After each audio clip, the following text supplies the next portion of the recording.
Have you looked at these labs any yet to get a feeling for what gain of function? Mr. Chairman, are we going to have opening comments from the Secretary, or are we skipping that as well? Oh, I neglected that. I went right into questions without doing that. So it's your start committee, again. Mr. Chairman. Let's start again. Secretary Noem, you are recognized for your remarks. Okay. Thank you, Mr. Chairman, and thank you, Ranking Member Peters, for the honor of allowing me to be here today. Thank you to all the senators for your participation and oversight into the Department of Homeland Security. I'm looking forward to visiting with you about all of the accomplishments that we've been able to tackle these first several months of this Trump administration. I'm also blessed to have my husband with me today, so I thank him for his support and my family's support as well as I fill this role for our country.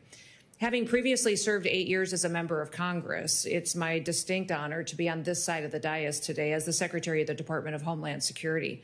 Today, I'm proud to discuss all of our accomplishments since President Trump took office, and he has set us a full agenda as a priority. High on the list is the mandate, and was the mandate on the very first day, to secure our southern border and to start deporting illegal criminal aliens.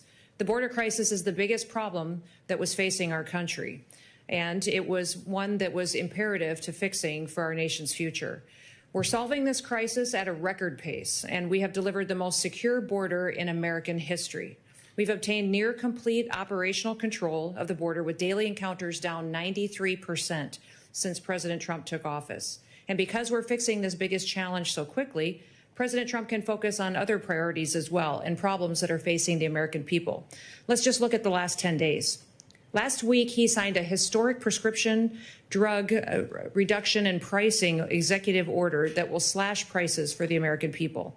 After that, he went on a trip to completely rewrite America's relationship with the Middle East. During this trip, he secured trillions of dollars of new investments in the United States with several Middle Eastern countries. He's also taking steps towards rebuilding our relationship with Syria. The last living American hostage held by Hamas, Eden Alexander, was finally released and returned home to his family. He announced major new trade deals with both China and the United Kingdom. And just yesterday, President Trump jump-started ceasefire talks between Russia and Ukraine. And with only the kind of leadership that President Trump could provide, we prevented the breakout of an all-out war between India and Pakistan. These historic accomplishments were possible because President Trump confronted right away the chaos at the southern border. President Trump can continue to not only make America safe, but he can also continue to work to make the entire world safer.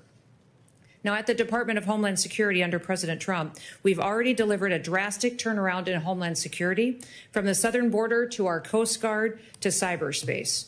And we're just getting started.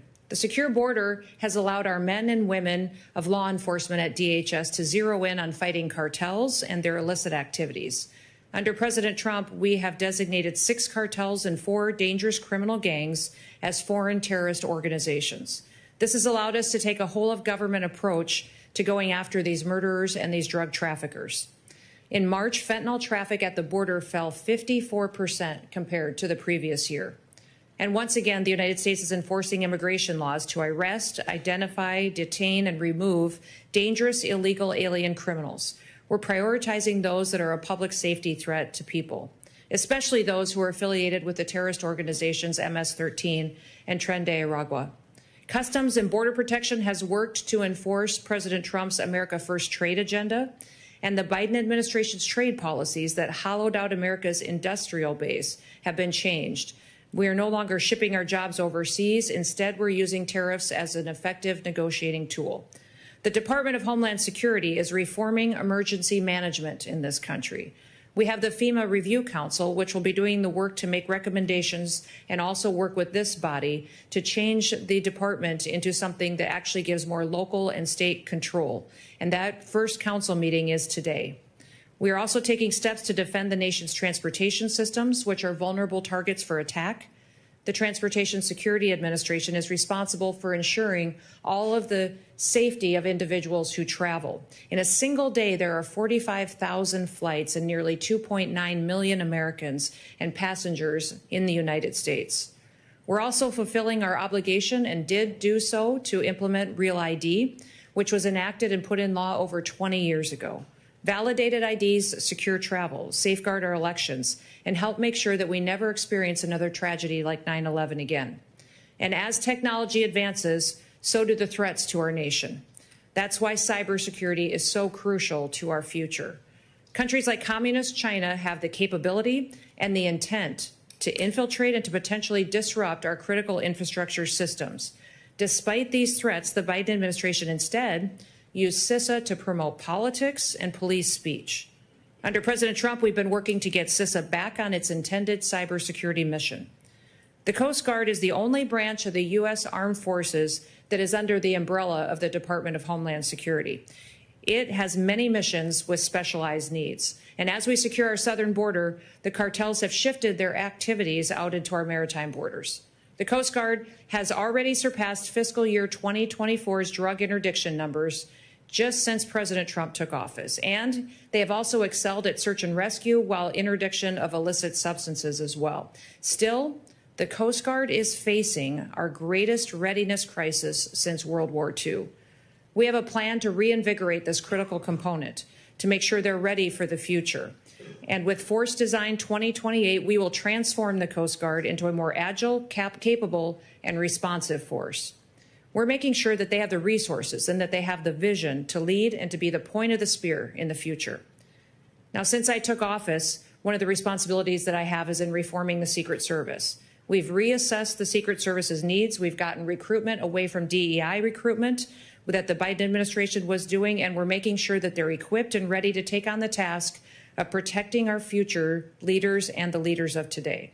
So, Mr. Chairman, I want to thank you and thank this committee for your time today and allowing me to get the facts out into this important issues and topics that we'll be discussing today and to visit with this committee. I'm so grateful to the men and women of the Department of Homeland Security for all the good work they're doing to serve the American public. They're examples of bravery and patriotism and dedication. It's our responsibility to continue to provide for them the resources that they need to continue doing the important work that they do. And with that, Mr. Chairman, I look forward to answering your questions, and I yield back. Well, great. You got a preview of my questions since I went out of order. But That's all right. The NBAC, the National Biodefense Analysis and Countermeasure Center out there by Fort Detrick, we're concerned they're still doing some dangerous research out there and it needs more oversight. Do you have any update for us on that? I do, and I want to thank the chairman for bringing a lot of history to my knowledge of this lab and the work that it was doing, and I appreciate Secretary Kennedy's input as well. Yes, we do have a visit planned in the future here in the next 10 days to 2 weeks with Secretary Kennedy to look into the work that this lab is doing and if it is appropriate for the Department of Homeland Security to be engaged in that. I think your concerns have created some oversight that is very helpful and will be helpful in making sure that they're doing correct research that actually is beneficial and not research that's been abused in the past. So the president has banned gain of function, and as you and I have discussed, it's important that someone can simply come forward who disagrees and says, well, this doesn't meet the definition of gain of function. This is essentially what Anthony Fauci did when everybody said the research in Wuhan was gain of function. They were taking an animal virus, they were running it through an animal model with human lungs over and over again and adapting it to be infectious in humans. That is gain of function. So the people and personnel make a difference. And so what I would ask is, as you ask the career people out there who've been doing the experiments, you realize that their natural tendency is to want to keep doing what they've been doing. So I think it's going to take scrutiny, new people, new scientists, consultants to look at each one of these and say, don't just tell me you're not doing it. Give me a list of 20 or 30 experiments. What are you doing? And as an example of that, we've been sending records requests for 3 years and we got nothing until you came into office. And I hope that you will be looking at our records requests. They're all dated in time, some of them by 5 Republicans, some of them by Republicans and Democrats, and they were just routinely ignored. Have you had a chance to look at the chain of questioning here to see if there's anybody that was actually purposely obstructing us? Yeah, so I thank you for asking those questions and talking about the follow-up to members of Congress, senators and representatives. My predecessor didn't respond to anybody. It didn't matter if you were a Republican or a Democrat. He didn't respond to your letters and your oversight. And I've tasked all of my people with changing that about our Department of Homeland Security, that we will be responsive to Congress. We've given you about 50,000 pages, I think, so far of information. We continue to get and gather more data and facts that we can returned to you so you can conduct oversight. What I would say is between NIH and the Department of Homeland Security, there are no research projects ongoing right now today or that we've been able to find as far as projects they were doing together.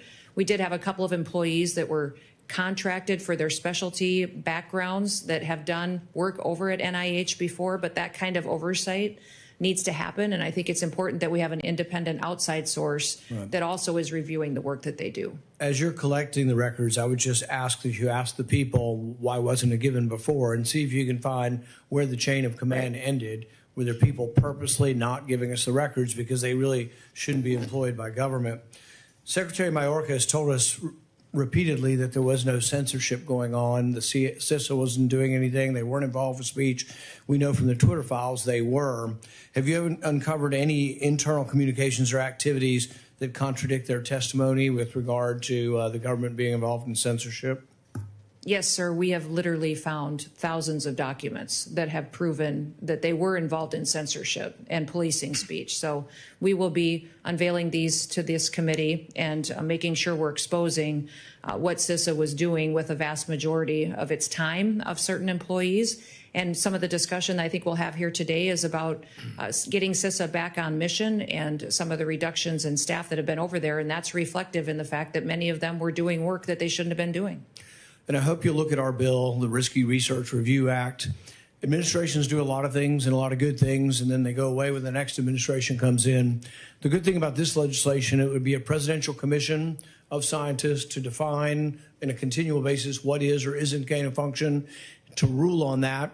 It's been voted by in a bipartisan way. It was a unanimous vote out of this committee. It's one of the few things in Congress we actually, I think, have bipartisan support for. So we hope the administration will look at that and consider making a public endorsement of that. Okay. That way we can make permanent the things you're trying to do to constrain gain of function. Thank you for that, your testimony. And with that, I recognize Senator Peter. Thank you. Thank you, Mr. Chairman. Secretary Noem, thank you for being here again. Before the committee today. I also appreciated the time we spent yesterday morning on the phone discussing a variety of issues, and I look forward to those kinds of discussions continuing in the future. As you know, the protections for sharing information under the Cybersecurity Information Sharing Act of 2015, confusingly referred to as CISA 2015, but it deals with the information sharing, expires at the end of September.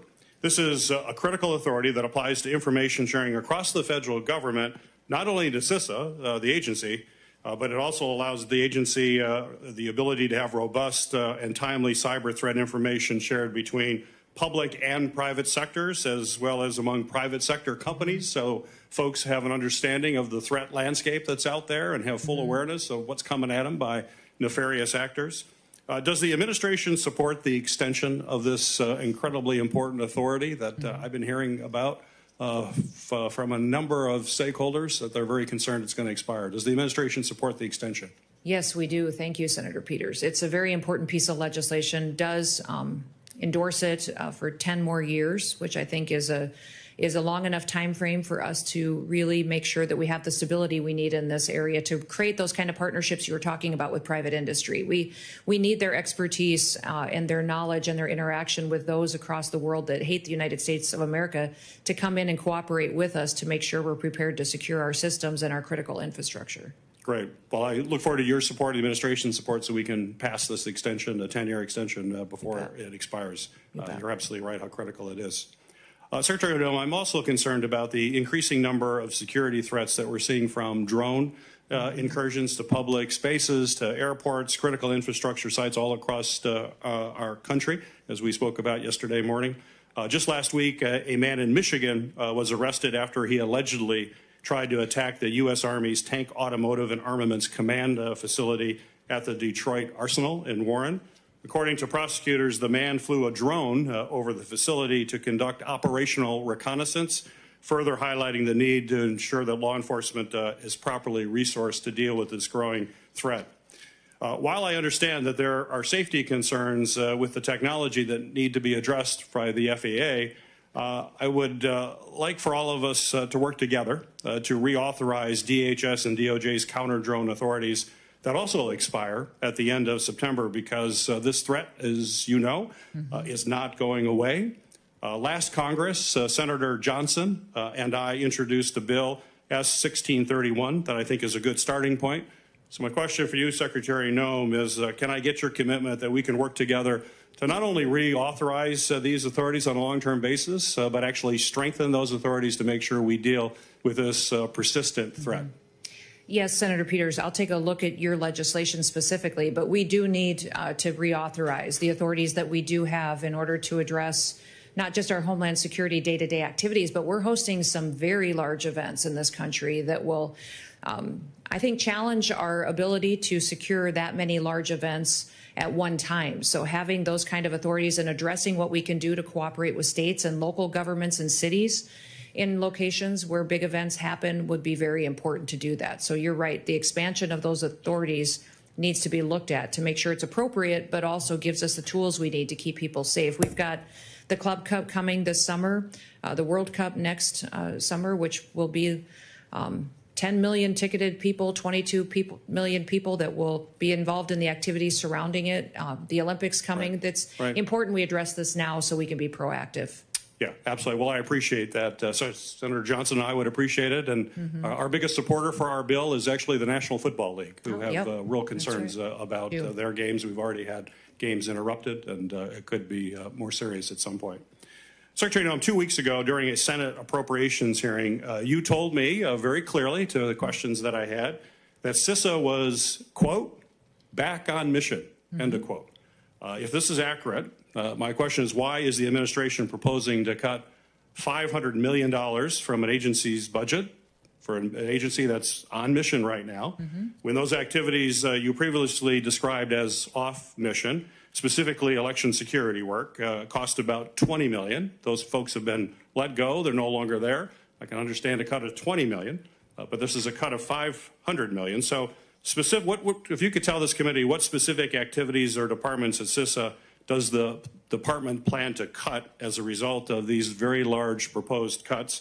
And if you could please give some specific examples of offices and programs. And as you know, the CISA statutory requirements are extensive. You have a lot on your plate. You have a lot to cover. You need to have resources to do that. But this is a pretty significant cut in funding, and we need to know exactly what protection will not be offered after these cuts go into effect.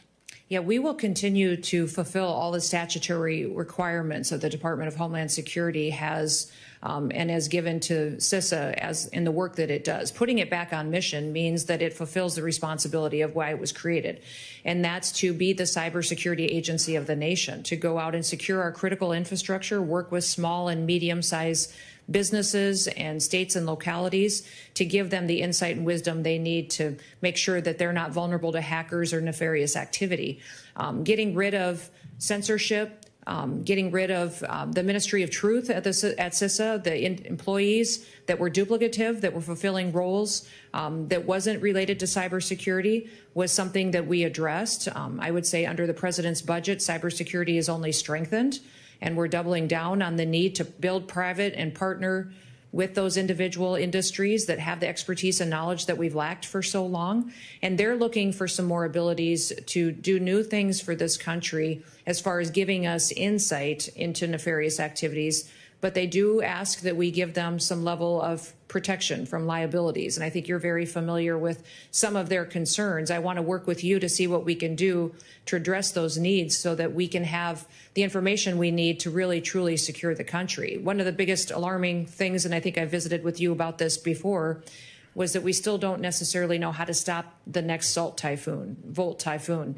And private industry can help us with that, with their knowledge. They see things that we don't, and that partnership could be strong and make sure that we're not just spending more dollars with no means to an end, that we actually have an end that relies and ends with a more secure United States of America. I look forward to working with you on that. Thank you. You bet. Senator Johnson. Mr. Chairman, I'll point out the ranking member did get 7 minutes. Sorry. But Madam Secretary. No need to be sorry, Madam Secretary. Maybe. Madam Secretary, welcome. Thanks for your service. I think you've probably seen this chart. Yes. Why don't you bring it a little bit closer here? For the first time, I've brought this chart, and it's showing good news. For the previous 4 years, it described a disaster, a catastrophe, a clear and present danger to this country. And one of the reasons I want to point it up here is to point out how we were lied to during that entire 4-year period by the administration, reinforced by our colleagues on the other side of the aisle, saying we had to have Congress act. You know, we needed legislation. Right. But the fact of the matter is, no, we just need a new president. We need President Trump. Now, I would have been happy to pass a bill to reinforce President Biden's authority to secure the border, but he didn't want to. I think what's clear about this chart is you can see when President Biden was considering re-election, he realized the catastrophe at hand was becoming politically unpopular. And so he used the executive authority that President Trump had used to secure the border in his first term. And he started actually making progress on that. So again, it's just important the American people understand that for 4 years, the Biden administration, reinforced by the folks on the other side of the aisle, lied, bold-face, that President Biden didn't have the authority to secure the border. He wanted an open border. That's exactly what he got. Now, the question I have for you off this chart is, in his first term, took President Trump about 12 months to go from his peak of almost 5,000 encounters per day to a little over 500. You know, remain in Mexico, the agreements he had with the third countries, that type of thing. How could he do it so swiftly this time? This is literally a matter of months. In February is 418 encounters per day on average. In March is 355. And this is stunning success. I just kind of want to get your reaction in terms of how he accomplished it, how you guys accomplished this. You know, I would say, Senator, that the president used not only the laws that were already on the books and started enforcing them, he also made sure that he talked about it and messaged it. Throughout the campaign, he talked about the need for a secure border. What we need to remember constantly in this country is that the world listens to everything that we say and what our leaders say. And he told me specifically when he nominated me for this position, I don't want you just to go and run the Department of Homeland Security, secure the border, and make sure that our agencies are back on mission. I want you to tell the world what we're doing, because the only way they're going to stop coming to this country is if they know never to leave their home country. If they know that we're enforcing our laws, they will stop coming. And that's exactly what's happening. Because of our messaging, because of the fact that we have actively talked in Guatemala, in Honduras, in Mexico about don't come to the United States anymore illegally. There will be consequences. They have stayed there. In fact, we're showing now in the Darien Gap that it's reverse migration, that people that got to Mexico never even made it to the border. Now they're turning around and going back home. When I was in Mexico visiting with the president there and with government leaders, she said, specifically, they think there could be 500 to 600,000 people that just stopped in Mexico that turned around that were never even counted that reached our border. I think that's why in March you saw less than 200 encounters a day, and it was a historic low for this country in encounters, and it was because not only did he enforce the laws and show there would be consequences if you broke our laws, which is what our country was built on, he also made sure that we talked to the American people about why we were doing it, that it was for our safety and for our future, and that also to these other countries that it was no longer going to be the status quo of Joe Biden. And of course, that's a sea change the Biden administration welcomed. I mean, they encouraged, they incentivized people to come here. So this is a budget hearing. I do want to ask. In the first Trump administration, I have best information. We built something like 458 miles of walls. Cost about $6.6 billion, about $14 million per mile. Your budgetary request right now is for $46.5 billion, a lot more. That would, at the same price, build something more than 3,000 miles. So can you kind of square that circle, or circle that square, whatever? Can you explain exactly what are you asking for in that $46.5 billion? Why is the request so high when we were able to build so many miles in the first term for a lot less? Well, today the estimates are that building steel bollard wall will be over $12 million a mile, is what they're estimating. We have built about 70 miles of wall since the president has been in place, but that's been a mixture of permanent steel versus temporary versus a little bit of buoy barrier where it's appropriate that are waterborne. So again, the $12 million is less than the $14 million I had calculated.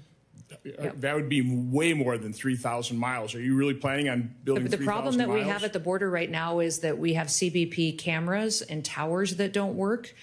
We have some authorities there with the FAA on infrastructure that helps us do surveillance of areas where there isn't a wall that is not even operational. I would say 1 out of 3 actually are functioning today, which makes the individuals that are there work even harder. And we know that we talk about gotaways and what happens today. The truth is that there's portions of this border that we still don't necessarily know what happens there 24/7. So we need.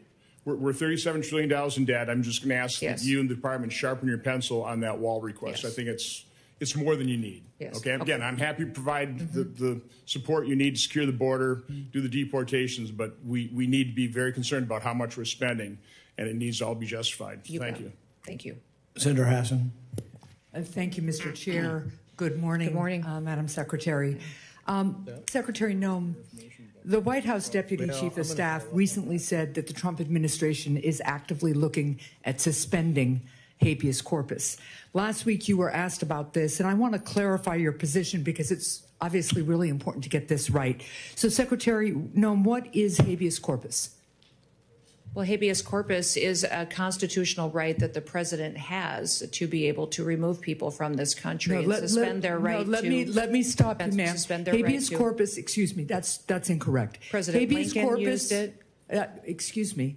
Habeas corpus is the legal principle that requires that the government provide a public reason for detaining and imprisoning people. If not for that protection, the government could simply arrest people, including American citizens, and hold them indefinitely for no reason. Habeas corpus is the foundational right that separates free societies like America from police states like North Korea. As a senator from the Live Free or Die state, this matters a lot to me and my constituents and to all Americans. So, Secretary Noem, do you support the core protection that habeas corpus provides, that the government must provide a public reason in order to detain and imprison someone? Yeah, I support habeas corpus. I also recognize that the President of the United States has the authority under the Constitution to decide if it should be suspended or not. It has never Let us be clear, though, it has that this never president... been done. It has never been done without approval of Congress. Even Abraham Lincoln got retroactive approval from Congress. So I have been asking executive branch nominees a simple question over the past few months. If the president orders them to break the law, I've been asking, will you follow the law or follow the order? I want to ask you a more specific question here.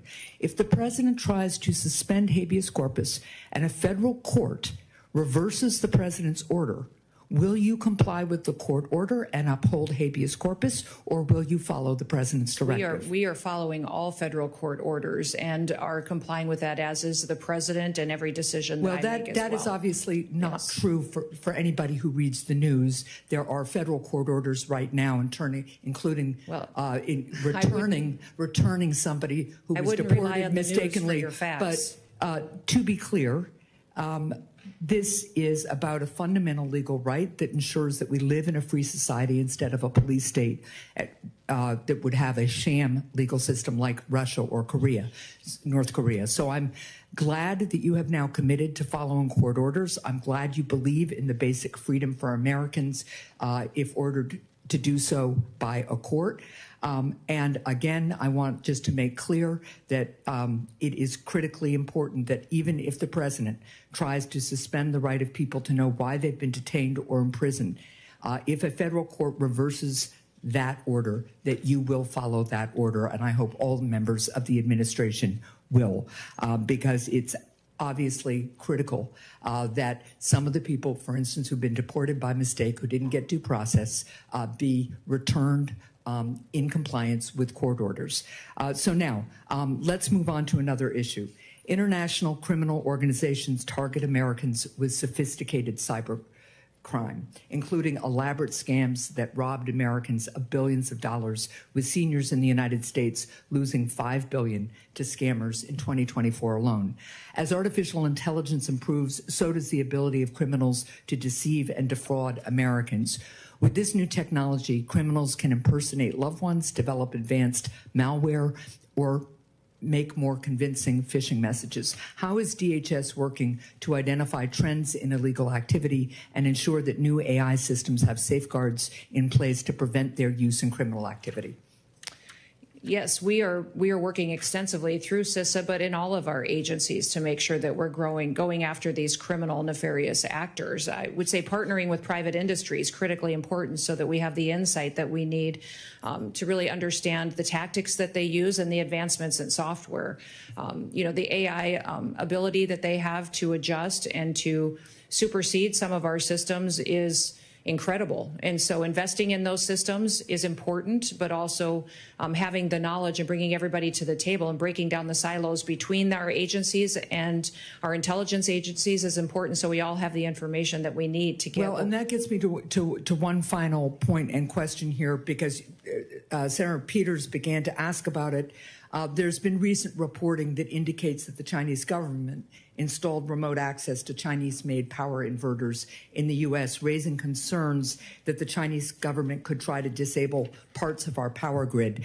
And you made a comment following up on Senator Peters' question about the importance of not only working with private industry on this issue, as you would also want to work on AI, but also on working with state and local governments on cybersecurity. And can you just talk to me a little bit about how DHS is partnering with state and local governments right now? Well, that's one of the core critical missions of CISA, is to help those state and local governments harden their systems. We're extremely vulnerable by our weakest link. And so when you have a small state that doesn't have the resources it needs to invest in these security operations, then they're vulnerable to attacks and hacking attempts, and they can access our systems. If they have a contract or a system that interfaces with the federal system, it makes us vulnerable as well. So we are responsible for 10 of the 16 critical infrastructures under the Department of Homeland Security, and making sure that China can't come in and shut down our electrical grid, our water systems, things that people rely on every day for their day-to-day lives is very important. So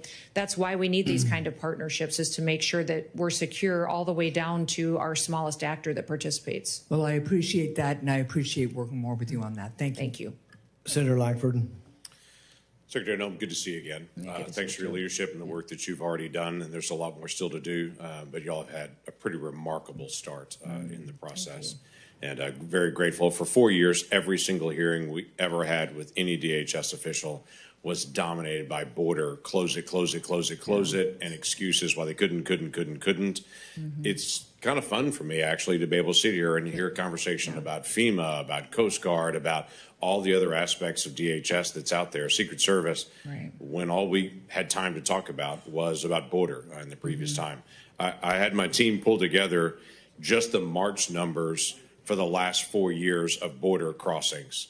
And what happened? If we go back to March of 2022, 222,000, 2023, 193,000, 2024, 189,000, and then this last March, 11,000. And to be able to see the dramatic difference that's happened in a very short period of time in the enforcement that's actually happened, it's given a deep breath to the nation. It's also given an opportunity for the folks at the border to catch up. I was in San Diego a couple of weeks ago, meeting with the Border Patrol folks in CBP and Coast Guard. They're in San Diego and their enforcement around the Tijuana border, and to be able to see what's happening. And the morale there is dramatically different, dramatically different from the times that I've been there in the past. You had mentioned Coast Guard as well, and I want to be able to just highlight that. And then I've got a whole bunch of other questions I want to go through, but I just want to say thank you to you and your team for the work that's been done. The Coast Guard folks are getting an additional pressure point there. Folks are getting on jet skis and panga boats and coming around. Coast Guard's not only saving lives, as we've seen in the past couple of weeks, even about some of these panga boats that are coming in that are capsizing out there. Coast Guard's rescuing and actually removing folks at the same time in the process. They've got to have additional cameras. They need different radar systems. They need additional people that are there. I saw some of the DOD personnel that's working alongside Coast Guard folks to be able to assist them from other agencies of DOD. they need additional folks there. So one of the questions I want to ask you was about Coast Guard and the plan. You mentioned that about additional assets, but there are radars, cameras, other things, including personnel, that they're going to need help on. Yeah, I would say the Coast Guard, its mission set is pretty expansive, and most of the time they're not only just doing search and rescue, they're out there doing interdiction on the water. They're also participating with the Navy in securing projects and missions worldwide, and their cutters move faster and help work securing our warships and our aircraft carriers, and it's incredibly important, the work that they do. So we're grateful for that, but we also recognize that they've been neglected for years. They've got cutters that have been delayed. We're outmanned by Russia and China every day in the Arctic region, in the Indo-Pacific region as well. We need more assets, but down on the border specifically, you talked about the fact that these cartels are using faster boats with faster engines and jet skis to outmaneuver the Coast Guard, and that's how they're penetrating into the country and proliferating their drug use and human trafficking. So we're going to continue to get them the assets they need. They need airframe. They've got several that have been grounded because they can't even be maintained anymore. They need cutters, but they also need counter UAS technology. Every cutter could use that. They see drones every day out there on the waters, and in the work that they do, that they can't find out why they're hovering over their mission set, what they're doing if they're weaponized, and then use that to protect our country. They also need satellite technology. They need new software systems and to be able to interact with law enforcement. Their communications. I talked to one Coastie when I was out spending time with them on the front line, and thank you for spending time with them, by the way, because that doesn't just mean the world to them. I think you learn in a different way truly what their needs are. One was carrying around 2 radios that probably weighed 5 to 7 pounds each. And I said, why are you carrying 2 radios? And he said, well, this one's an old one that doesn't really work, but this one is even older than that doesn't have some of the channels this one has. But, I have to carry 2 of them to cover all my bases. And I wish we could get the newer one. Then I could put both of these down and it weighs half as much. So this guy's walking around with his belt filled with not only all of his other equipment, but also these radios. And it's that we can't afford to buy him a new radio that was already released 5 to 10 years ago, but we haven't upgraded for these individuals. So some of that stuff could be addressed and is very important for us to do so. Well, thank you. Thanks for paying attention to that as well. That's going to be vital for us in the days ahead. Just a quick comment on a couple of things on this. Our team has reached out to your team. There were a lot of things the previous administration would never turn over to us. We're doing some investigations to try to get data. For instance, on the Parole Plus programs that were done, we could never get any data on that. We're trying to figure out where are those people, what actually happened to all of them. And so we'd like to be able to get some of that information. So we've got several pending requests with your team just to be able to get those things. And the other thing is on the FEMA grants, based on the tornadoes and the storms that have come through much of the Midwest, including states like Kentucky and Oklahoma of late, some of the building resilient infrastructure and communities, some of those grants, there's a hold on, and we're just trying to be able to figure out the future of that. So just some additional information would help our communities to be able to prepare as well. Mr. Chairman, thank you. Absolutely. Senator Blumenthal. Thanks, Mr. Chairman. Thank you for being here, Madam Secretary. I'm sure you've seen the recent reports that your agency is going to sponsor a reality show, TV show, in which immigrants would compete for U.S. citizenship.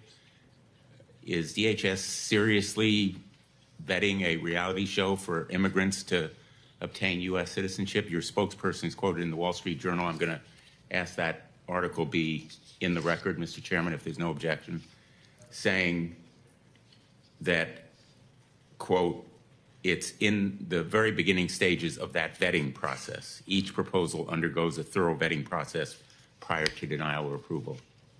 Sir, we have no knowledge of a reality show. There may have been something submitted to the department, but I did not know anything about this reality show. Until the reporter reached out, we told him we have no knowledge of it. We don't know what he's talking about, and they still printed wrong information. So that article, in fact, they had to change it later because they lied so bad, and they had us on the record saying, I had no knowledge of a reality show. The department didn't. There may have been something submitted somewhere along the line because there are proposals pitched to the department, but me and my executive team have no knowledge of a reality show, and it's not under consideration. Your response is to confirm that you will not do a reality show. There are no plans whatsoever to do a reality show. And that On your that. spokesperson was completely misquoted as saying that it was being vetted. That article was completely inaccurate and false. And the fact that they Let me printed go it to when they some knew of it was the false expenditures. was a dereliction of their work. Let me go to some of the expenditures that your department is making. $200 million for an ad campaign fawning over President Trump's supposed accomplishments. $21 million between January and April for transporting around 400 immigrants to Guantanamo Bay.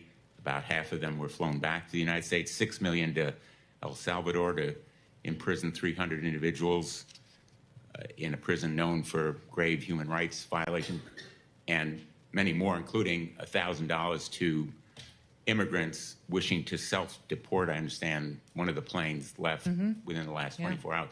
None of these expenditures are in your present budget. Aren't you going to run out of money before the end of this fiscal year? The continuing resolution doesn't cover any of them.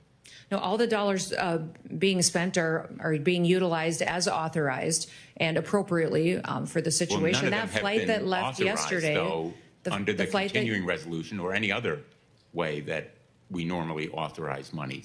You're just spending recklessly, and it would seem wastefully, without authorization. That's against the law. Well, Senator, I completely disagree with you. I'm doing the job that the Secretary of Homeland Security is supposed to be doing, the one that the last secretary refused to do, that endangered the future of our you country. May think what you're I'm doing is the making job, sure we're but enforcing you our laws operate and that under people who are here that are criminal, authorization illegal that aliens this are committee returned provides. home. You are acting in a way you think you're doing your job, but The you American also have a people responsibility told to us follow to the do law. this job. The American people overwhelmingly in the last election said, we want a secure border. We want to make sure that no They longer did not tell are the you scales of to justice act tipped in favor outside of your criminals. legal authority and spend money that is not in your budget. All money is being spent by this according to how it is Congress or authorized any and other appropriately. Congress. Let me ask you about the money that is being used to supposedly repatriate Afghan allies,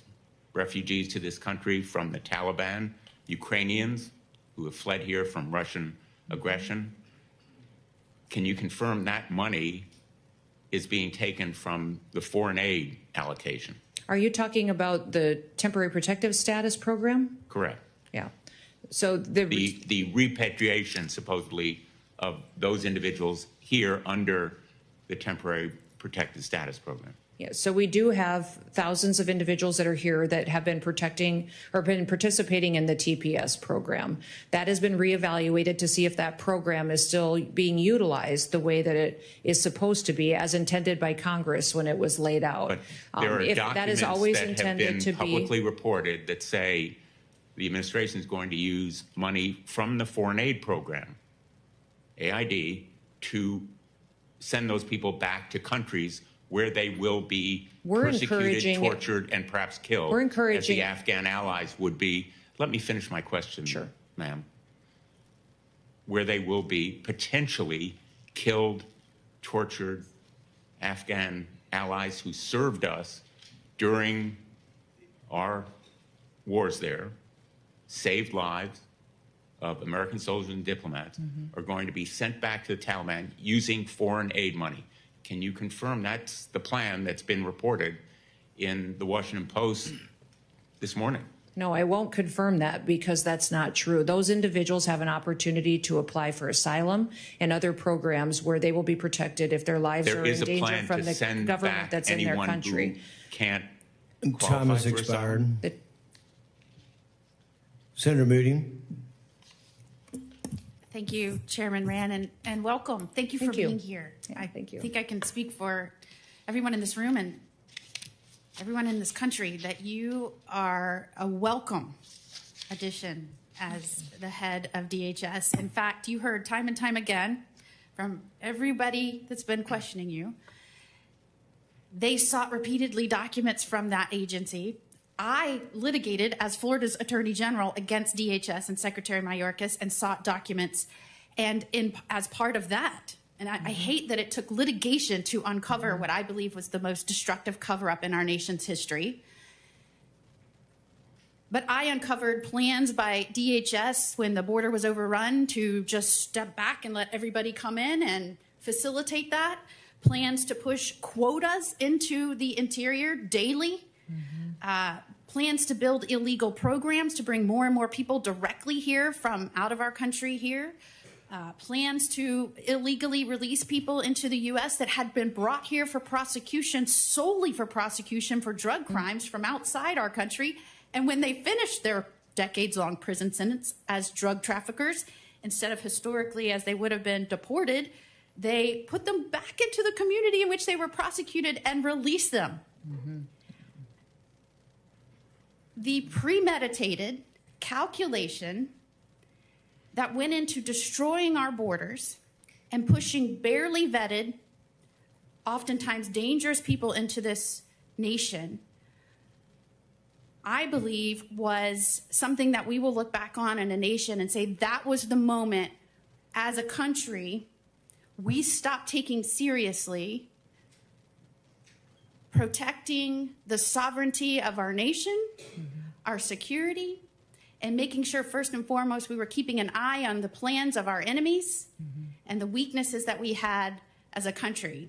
And I cannot thank you enough for stepping up and coming back to work, coming to DC, having been home in your state, coming back to the swamp to try and reverse the damage that was done. In fact, we've been talking a lot about cover-ups and things that were kept from the American people in the last administration.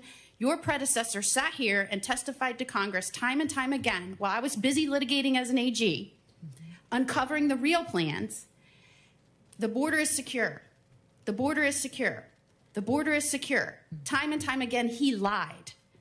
And in terms of someone that needs to be held accountable for perjuring themselves, it's not just about not providing information. It's about lying to the American people as he systematically made our country weaker and put their lives and their families in danger. I think that is abhorrent. I cannot believe a person was allowed to be trusted with the responsibility he was given. And I am so glad that you're willing to be here and take questions and provide documents about that. The Coast Guard is one of the things I think you said to testimony. It's been neglected for years. Our service is outmanned and equipped by Russia, China, and the cartels. We need cutters.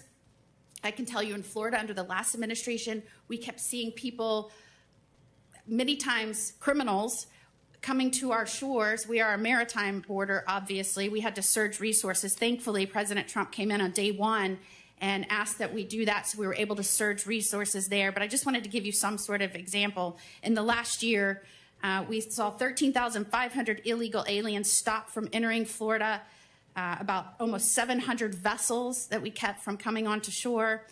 So important that we get the Coast Guard cutters, get those ships built, ramp up assets. Thank you for that commitment.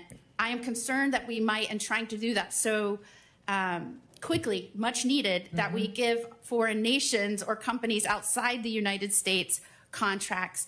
Do I have your word? You will look at how we can readily increase our Coast Guard assets like our Coast Guard cutters, but using American businesses?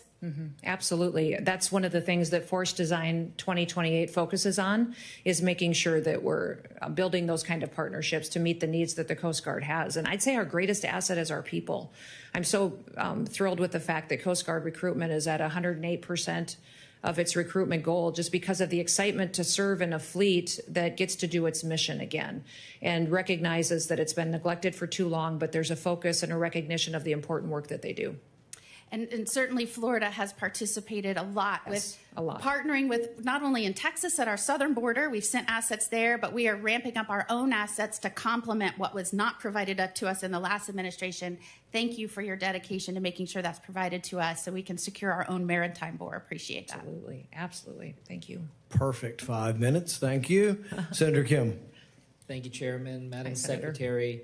A press release came out from the Department of Homeland Security a couple days ago. It said that members of Congress in New Jersey that went to the Delaney Hall ICE detention facility could, quote, could have just scheduled a tour. I guess I'd just like to hear from you if you can confirm that you understand that members of Congress by law are allowed to show up unannounced to conduct oversight visits of ICE detention facilities. Yes, they can conduct oversight, but Senator, what I would ask is that they understand that that doesn't mean they could show up with a mob with the intention to break in and assault law enforcement officers. That's what happened at Delaney Hall last week. You're familiar is that those individuals and those members of Congress were surrounded by criminals, creating criminal and perpetuating criminal acts. You understand that but when they you were show up already and ask for a within tour, the we facility. facilitated every single tour that every member of Congress has wanted. We've always done that, and we have to, when we have a tour, also make sure that we've addressed security concerns and have enough staff and all of that, and we were accommodating that when those individuals showed up and they decided instead to break in. You know that they were already on the ICE premise, already facilitating into having the tour when there was the arrest of the mayor. They were not breaking into. They had broken through the outer fence, and they were interior on federal property when they the were crimes invited occurred. in by ICE as the ICE was preparing to give them a tour. That doesn't give them an excuse to start punching law But you enforcement understand that they were not officers. storming the fence. Well, I at don't Delaney. understand. Are you making excuses for their behavior that day? I'm just trying to clarify what exactly happened. Oversight is an important part of what Congress does and what you provide to our department, and we welcome it. We give tours when members of Congress ask for it. We just ask that they not be politicized, that they actually are there to provide the oversight that is needed to ensure that we're doing due diligence in our job. And if I were to show up at ICE detention facility unannounced, I would be let in. Yes, I would ask that you would be allowing us to secure the officers that we need to give you an appropriate tour, that we'd be able to cover the other bases and posts that they would have to leave to come and facilitate that. We may have to call other people in to help cover some of that because of the extra responsibilities, but we can do that. I've done this before. I just wanted to make sure I heard that from you. I wanted to just go back to something that was raised earlier about habeas corpus. Can you confirm to us that you understand that any suspension of habeas corpus requires an act of Congress? President Lincoln executed habeas corpus in the past with retroactive action by Congress. I believe that any president that was able to do that in the past, it should be afforded to our current day president. This president has never said he's going to do this. He's never communicated to me or his administration that they're going to consider suspending habeas corpus, but I do think the Constitution allows them the right to consider it. When we saw what happened with, how many times has habeas corpus been suspended in our country? Once that I know of. 4 times. I'm not certain if those were... The instance that you were referring to was one where the courts subsequently showed that Congress is the one that has the ability. Do you know what section of the Constitution the suspension clause of habeas corpus is in? I do not. Nope. Do you know which article it is in? No, I do not, sir. Okay, well, it is in Article 1. Do you know which branch of government Article 1 outlines the tasks and the responsibilities for? Yes. Which one? Congress. Yes. Stephen Miller has said that he is actively considering, that there is active consideration of habeas corpus. Have you had a conversation with Stephen Miller about suspending habeas corpus? I have not. When it comes to FEMA, this is something I'm concerned about. Being from New Jersey, we've had challenges with Superstorm Sandy and others in the past. I was alarmed when I saw some reports that the acting head, Richardson, said last Thursday that he's about 80 to 85% done with the hurricane season plan, given that we are just days away from hurricane season beginning. I just wanted to ask you, is he done with his hurricane preparedness plan? He is working diligently with the employees at FEMA and are prepared for hurricane season. What you referenced... Have you seen this plan? Have you seen this plan? Is he... Yes, I've been actively engaged in hurricane response and preparation. We're pre-staging people, pre-staging equipment. Is that We're making sure that we have tabletop exercise we're running through with all of our regions on what their response will be. It's been very extensive how we've laid out this plan. And will you be able to share that plan with this committee? I will check and make sure that I can, but I would think that we would be able to do that. I can't see any reason that would be. Just one last thing. A couple weeks ago, you said that you were considering restarting in-person training at the National Fire Academy.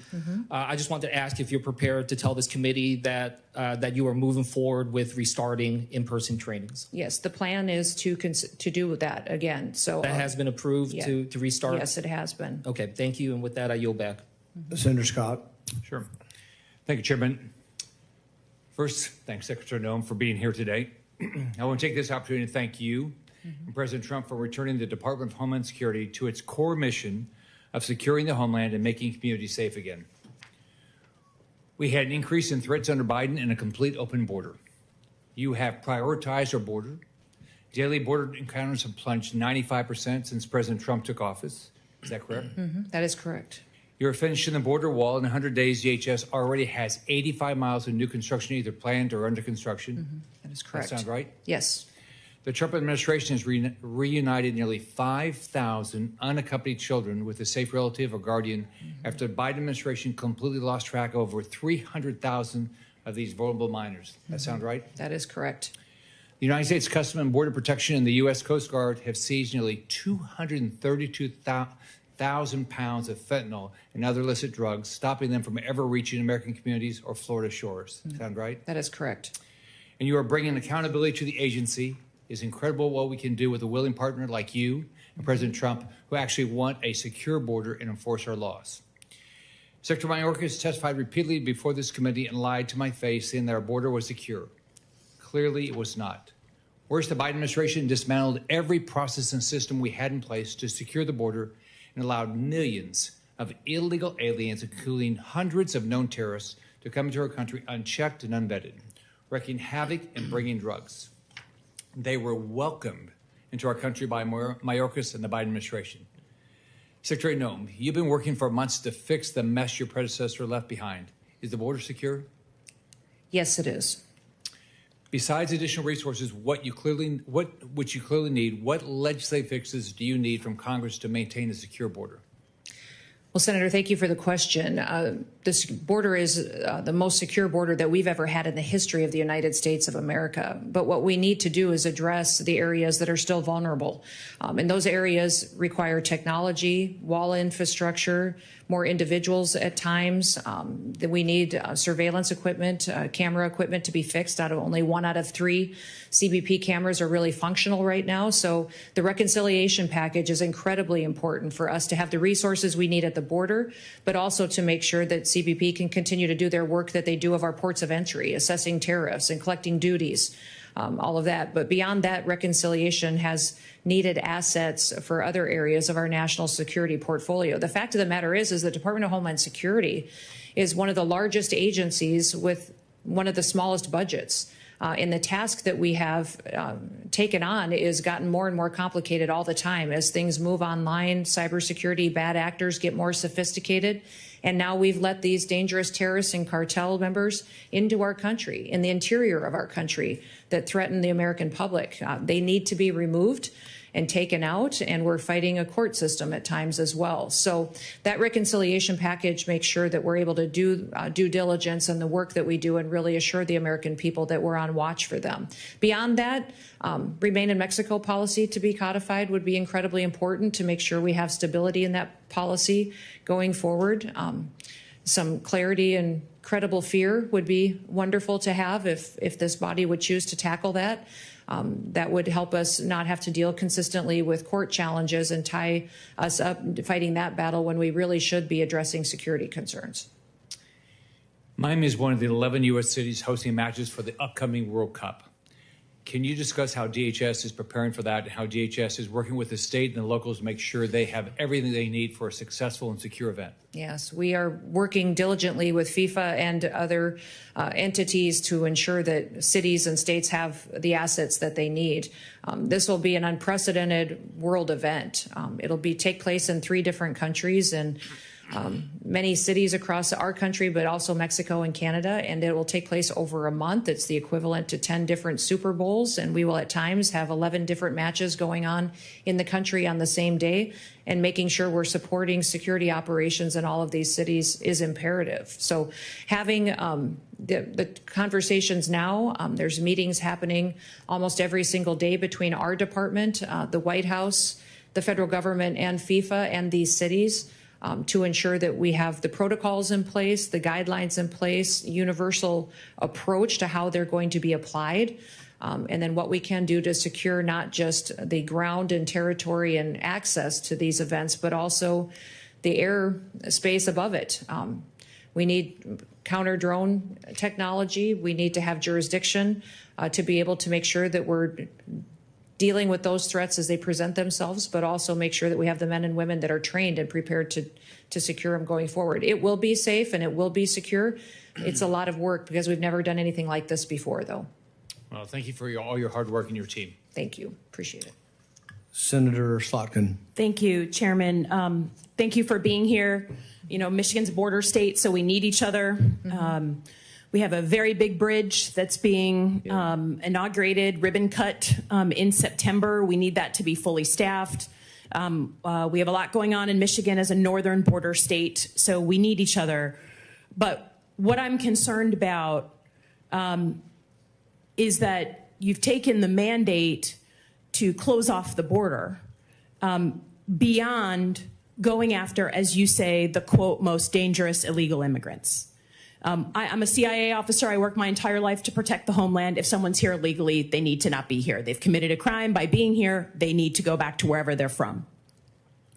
But my concern is that either through sloppiness or intent, you have gone far beyond going after the, quote, most dangerous illegal immigrants and gone into legal immigrants who were given the ability to be here, and even American citizens. And when I think about that, you know, there are lots of people in this country, including me, who have families who fled this kind of environment where they have no rights, where they have no due process, where they don't have habeas corpus. So while I'll be the first to say, coming from a state that was won by Trump, that there is a mandate to do something about the border, I think it is absolute dangerous overreach to go beyond that and start picking up American citizens and people who have the legal right to be here, lawful immigrants who have done everything right. So first and foremost, do you acknowledge that your department has made some mistakes, any mistakes, in going after either American citizens or legal immigrants here in the time that you've been in office? We have not deported any U.S. citizens. Detained?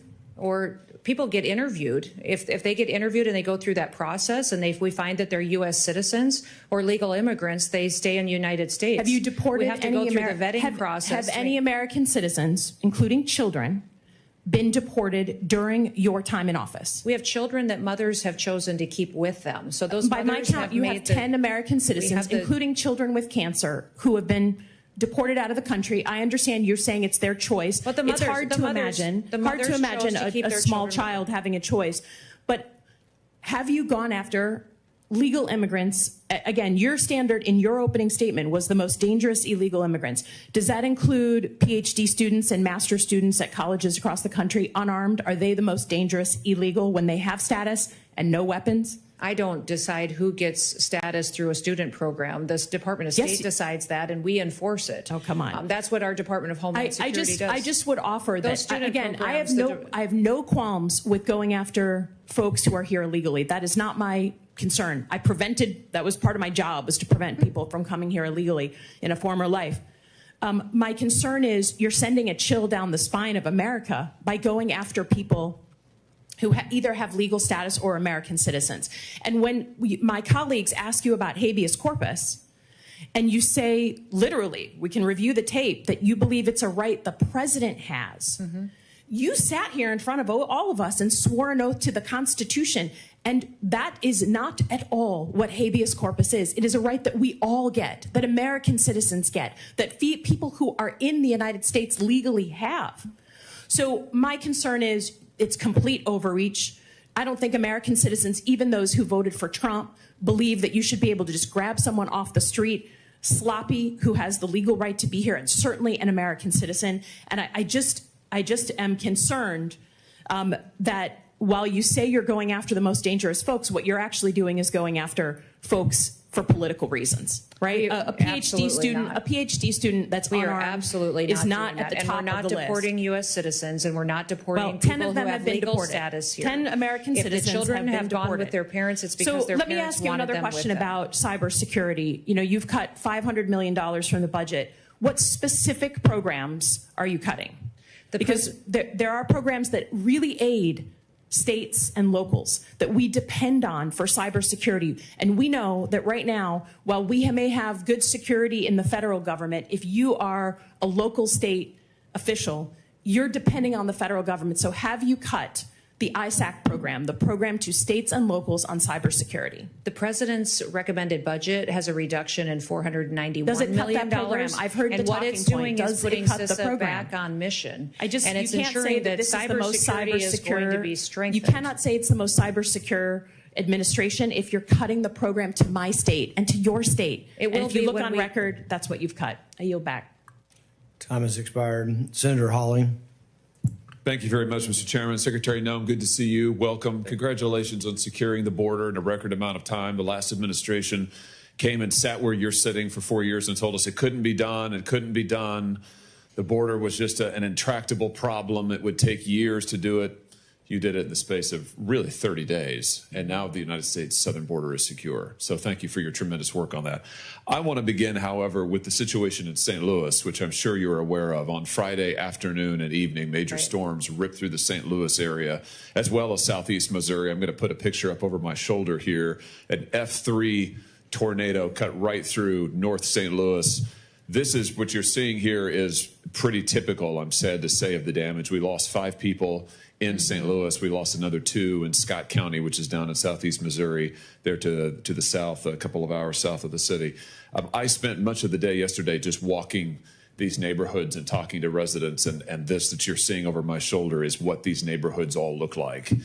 These are areas that families have lived here. In some cases, I talked to one individual, one gentleman, and he said that his family had been there since his great-grandmother came to that neighborhood in 1919. So it's that kind of a community, and they are totally devastated. Yesterday afternoon, my governor requested an emergency disaster declaration to expedite FEMA funds to help the state just clean up. I mean, just clean up the kind of rubble now that you're seeing behind me. You've been a governor until very recently. You know how important this is. Can we get your help to expedite the consideration of that request? Again, it was just made yesterday. We need it as quickly as possible. Will you help us expedite that? Yeah, absolutely. I've spoken with your governor and did that day that this devastation happened. And so we've promised and pledged to get that expedited as soon as possible for him so he can have the resources that he needs to respond to his people. And that's one of the failures that FEMA's had in the past, is that people that incur this kind of damage and lose everything, then they sit there for months, sometimes years, and never get the promised critical response that they think or that they believe they should be getting from the federal government. And that's why President Trump believes that this agency needs to be dramatically reformed. I'm glad to hear you say that, and you're exactly right. We've had the situation in Missouri in years past where we've had individuals who have qualified for FEMA aid, including individual assistance. In some cases, they've been awarded the assistance, right, and then FEMA has come in and clawed it back, right, or never paid it out, or never sent teams to help. So to have your commitment to expedite this is tremendous. That will be welcome news to the residents of St. Louis. We also have, the state has pending 3 requests for major disaster declarations from earlier storms. We've lost over a dozen people. Actually, if you count the folks we lost just on Friday, we've lost almost 20 people now in major storms just in the last 2 months in Missouri. It's been a terrible spring for us. Here again, can I ask for your help? Will you commit to helping for those 3 major disaster declaration requests that are pending? Will you help expedite those, Secretary Noem, and get those in front of the president, get those approved? We are desperate for the assistance in Missouri. Yes, absolutely. Thank Make you. sure the application gets to the White House as soon as possible. Fantastic. Thank you. And can I also have your commitment that if and when the president approves a major disaster declaration for this storm that just happened on Friday in St. Louis, will you expedite as much as possible FEMA individual assistance for those who qualify for it in the St. Louis area? Yes. And I want to tell you just how important that is, because as I toured these streets and walked and talked to the residents, what I heard over and over is many of these folks don't have insurance. Yeah. You know, many of these folks, they either got their homes from a family member, or they bought them from a family member, so they don't have a mortgage on the property, and therefore they don't have homeowners insurance. So, as you know, having been a governor, in many instances, FEMA assistance is going to be the only assistance that they're going to get. And I just had a hearing in this committee, in our subcommittee, Senator Kim and I last week, where we talked to major insurance companies who routinely scam people by refusing to pay out the full policy awards that they are due. So I know we're going to be fighting that in Missouri. We've got to have the federal government where there's individual assistance that people qualify for. We've got to have people be able to get that. Otherwise, we're never going to be able to rebuild these neighborhoods. Yeah. So you just committed, I think, to expediting that. I appreciate that. Thank you for your help in all of this. And then the last thing we'll say is can you commit also to making sure that the FEMA communication with the state and with individuals is open, is clear, is transparent. You referenced the fact that FEMA is notorious for giving bad information, for slow walking residents, for confusing intake forms that nobody knows how to fill out, for not getting back to people. Can you commit to, as we deal with this disaster in St. Louis and others around the state, that under your leadership, FEMA is going to act with expedition, they are going to be clear in their communications, and they're going to follow up and give people the awards that they need if they qualify for it? Yeah, that's been the biggest challenge of FEMA in the past, is just the delayed response. People are counting on the assistance and it never comes through. And the paperwork is too complicated for an individual many times to complete on their own. They need help and assistance. So that's part of the reforms that the FEMA Review Council will be undertaking. And we've got people that are frontline responders across the country that are serving on that council. And we'll take your insight as well. But we'll continue to expedite what we can with the framework we have in front of us, but do better diligence than the last administration on how we take care of people. Fantastic. Everything you said today is going to be very, very welcome news in St. Louis and the rest of Missouri this morning. Thank you for being here. Thank you for your service. Thank you, Mr. Chairman. Thank you. Senator Fetterman.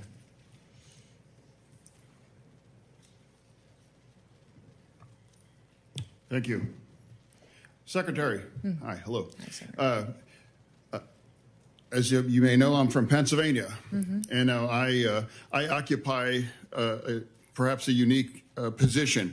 I've been very, very, very pro-immigration, but I early identified the serious problem about the border, the security. And I've said this publicly, I'll say it now, that my party failed to secure our border. And we deserve to pay a political price for that. And I've been trying to find a way forward to move forward on those things. I voted for you, not because you and I agree on a lot of political things and we're in different parties, but you're the secretary and I'm a member of this committee. So I believe we have to find a way to work forward together. And I'm not here for fireworks or to try to create like something to be clipped on TV. I'm honestly coming, asking for your help about a situation here. So now, I have a constituent. His name's Ramin, and he's an Afghani who served alongside our service members there in the war. He is a resident of Philadelphia. Now he's a surgeon, and he saved American lives. And now he is waiting to be approved like a green card. And now he helped evacuate our forces through an airlift. Now, and his two brothers, and of course we can't name them due to their concerns, but they're trapped in Pakistan. And the risk for removal for Afghanistan, and they face torture and death because of their commitment for a free and democratic Afghanistan. They've saved American lives, and they have defended our forces in there. And now here, that's part of my concern right now. And if looking for help, honestly, and that's one of the reasons why I voted for you, because we want to try to find a way, because not all immigration is just about securing our border, we know, but it's about helping people that deserve to come to our nation after serving in such an amazing, great risk, or there's now. So there was the president's executive order suspending refugee resettlement now, but again, they kind of got caught up in the middle of that. And I'm not here looking for the theater. I'm just here to come because I believe they deserve to be here for the sacrifices and what they put at risk. And I'm asking if we're able to get some kind of working with my office, please, to find a way to bring these Afghani heroes that saved American lives during that war, because things may got caught up in these executive orders. So that's really all I'm asking today. Yeah, Senator, we will certainly work with your office on those specific cases. We have 8,000 individuals that have been granted asylum since President Trump has been in office, looking at cases much like you have. And these individuals that are here that may have been on a different program like TPS that is no longer going to be in place in a couple of months, we have the opportunity to work with them to get them qualified. Many of the concerns with some of these countries, when you're talking about interacting with them and giving them status and green cards here in the United States, is the ability to vet them. And it sounds like the individuals that have been thoroughly vetted and in partnership with the United States. And so that is something that we'll look at, and we'll certainly work with you on recognizing their service to our country. Yeah, I would be profoundly grateful if my office can work with your team, and perhaps even in with state as well too. So that's all this is about too. Yep. You know, it's a political truth that we have to find a way to work together because there are truth and it is not owned by one side or the other. So I look forward to finding a solution here. Okay, thank you. Thank you, Senator. Senator Moreno. Secretary Noem, thank you for being here. Thank you for your work. I just want to reiterate for the record, 93% drop in border encounters. Is that accurate? That is correct. And are you aware that during the Biden-Harris administration, we had 4,000 aliens that died along the journey to come to America? I wasn't aware of that specific number, but it doesn't surprise me. Because basically we had a dangerous trip. It's a dangerous trip. Yep. The Darien Gap, which is right near where I was born in Colombia, went from being a supposedly uncrossable border to hundreds of thousands of people making that journey. Who benefited from our open borders policy under Biden? Oh, I would say Joe Biden certainly did. And the drug cartels that made tens of billions of dollars. Yep. And who was the victim? Certainly American citizens. American citizens, but those who chose to come to our country at that time, believing that they could come without any consequences. And obviously the drug cartels are drug cartels that became human traffickers at scale and used that human trafficking as a disguise to allow illegal fentanyl to come into our country. And what's been the ramifications of that? What have you seen firsthand when you go to the border? What do the agents tell you about the fentanyl that's coming across the border?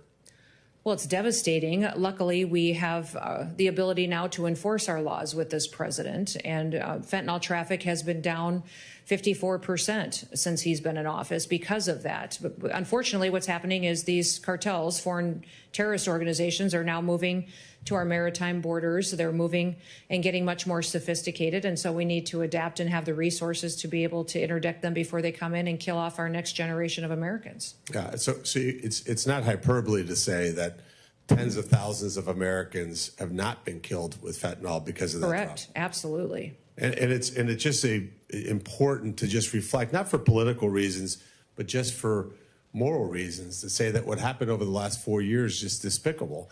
We should never have allowed that to happen. There was no outcry about the situation, and yet it was allowed to happen. Now, it's a lot easier to enter America than it is to be deported for America. Can you talk about that for a minute? Well, that is true. When you have a president in the White House that is openly saying our laws won't be enforced and in facilitating this invasion that happened over our southern border, we had millions of people come. And not just people looking for new opportunities in the American dream. You had people coming that were criminals, murderers, rapists, traffickers, terrorists. And now to remove them is much more complicated, difficult, and expensive. For us to deport someone, that we have to go out and find that individual, arrest and detain them and remove them from the country, it costs upwards to $17,000 if there isn't, more delays than the normal process.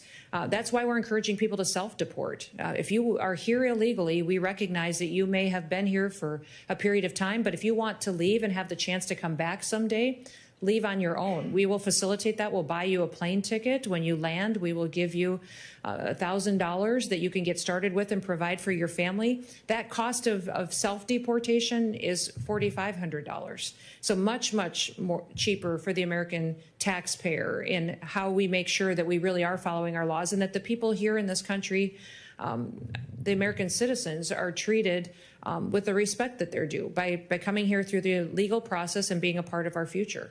Yeah, and I think it's just important, and I hope my colleagues, especially on the other side of the aisle, I look at Senator Gallego, whose family came here from another country, his mom from Colombia, his dad from Mexico, that we honor and respect those of us like myself, my 5 brothers, my sister, my mom and dad, that followed the legal process, which, by the way, is hard. It's a privilege to come to America. It's not easy. You have to go through a process. But over the last 4 years, what we did is we made it so that if you hired a drug cartel, brought you to the border, and then raised your hand when you got to the Border Patrol and said asylum or asilo, that got you a free ticket into the country, free housing, free health care, free education, to the detriment of Americans. And I think that should be something we unite about. And Senator Fetterman talked about Asylum seekers, those are not asylum seekers. They're people who want a better life. They're economic migrants. We empathize for them, but we have to have a process that we honor the people who are following the rules. So, for example, the Afghanis that he's talking about, well, they have to wait in line behind millions of fake asylum claims. And I think we have to once and for all acknowledge that that's not the case. I was proud to introduce something called the Rules Act. Unfortunately, the Democrats blocked that very common sense bill, which would have said, hey, if you come across our border illegally and claim asylum, you can't claim asylum at an undesignated port of entry. You're immediately returned. That's something that's common sense. I want to ask you a few other just technical questions. We're going to do another round in just a few minutes. Okay. Do you mind if I just ask one quick question? One quick question. Okay. I want to just encourage you to continue to do what you're doing, which is to enforce the law, which is that the agencies within DHS purchase products in the United States of America. So I applaud you for doing that. Yes, thank you for that. Senator Gallego. Thank you, Mr. Chair. Thank you, Secretary Noem, for attendance today. Let me start by also agreeing with Senator Moreno on some things, and I think it is positive the Trump administration has provided stronger border security to keep illegal border crossings as close to zero as possible. We definitely have seen that in Arizona. My concern is that it's not sustainable. It's expensive. And that's why I recently released a common sense border security that would make it sustainable and would actually deliver long-term solutions. But let me get to my first question. Your department is overspending right now. It's on track to run out of money again by mid-July to support a mass deportation campaign that can't be afforded. At the same time, though, you recently requested a $50 million allotment for a private Gulfstream jet. That's $50 million of taxpayer money to subsidize some of your national tours that you've been going on. Meanwhile, Republicans are about to kick another 13 million people off Medicaid to fund taxes for the rich on the backs of some working class Americans. So how can you justify spending millions, 50 million, on a jet while your department is definitely overspending and Republicans in Congress are about to strip also health care from millions of Americans? Well, Senator, thank you for the question. We are spending our dollars appropriately and will be on budget.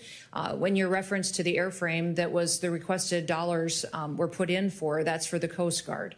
It's to replace an existing jet that is over 20 years old and is beyond its usable hours. And the Coast Guard for many, many years has been neglected and has many airframe that have been grounded because they can't even be maintained anymore. The suppliers that give us parts and repairs and maintenance for them have said that they'll no longer support that kind of a mission. We have cutters that haven't been completed, that haven't been deployed out across the world. And then we also, beyond that, are asking for a request to build out the number of Coast Guard members that we need in place. We're asking for 15,000 more to complete the missions that are going forward. Are you going to have access to that $50 million Gulfstream jet that the Coast Guard is going to supply? The Coast Guard will use that jet exactly how it uses the jets that it has today, exactly in the same manner that it uses the ones that it has in place today. So would you consistently be using it to travel?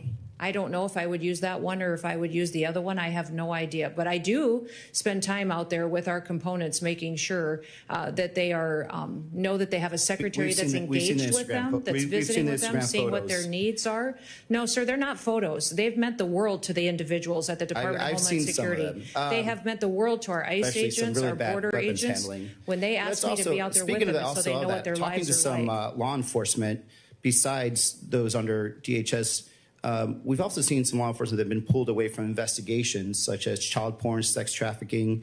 We've had some agents pulled in that were doing investigations on bank fraud that are now, provisional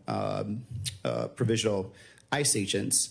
And I think creating and making them do this type of work is also making us more and more dangerous, since they're not actually doing this long-term investigation. On the other hand, I have talked to some border chiefs and sheriffs repeatedly, and they've been highlighting the danger associated with cartels targeting teenagers in border communities through social media apps and recruiting them to participate in smuggling operations. And one of the bills I introduced with several colleagues here, actually, is the Combating Cartels on Social Media Act, which will help DHS counter this threat. Arizona communities cannot wait for the legislative process to play out on this.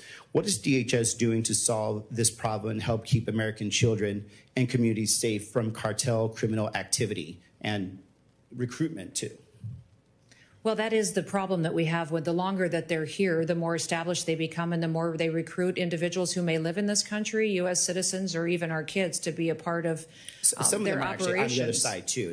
It's both sides. What do you mean on their side? Some of the cartels are using social media on, let's say, Mexico, Yes, wherever. definitely they are. So it's back and forth. Yes, they definitely are. But they also are infiltrating our country still by recruiting our children to be a part of their Yes, that's the networks. problem, yeah.